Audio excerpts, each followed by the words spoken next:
Chocolate shake recipe. 2 cups of chocolate ice cream, 1/2 cup of milk, 2 tablespoons of chocolate syrup. Whipped cream optional. For topping, chocolate shavings or sprinkles optional. For garnish, maraschino cherry optional. For garnish. 1. Prepare your blender. Ensure your blender is clean and ready for use. 2. Add ingredients. Place the chocolate ice cream, milk, and chocolate syrup into the blender. 3. Blend. Start blending at a low speed.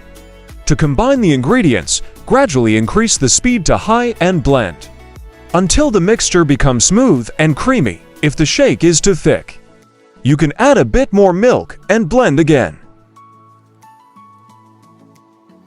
4. Check consistency. Pause and check the consistency.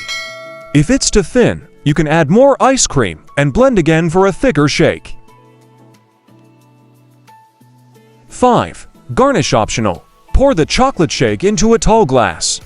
Top your chocolate shake with whipped cream and garnish with chocolate shavings, sprinkles, or a maraschino cherry if you like. 7. Enjoy. Stick a straw in your shake and enjoy your homemade chocolate shake. Feel free to customize your chocolate shake by adding extras like crushed cookies, a scoop of peanut butter, or a dash of cinnamon for a unique twist on this classic treat.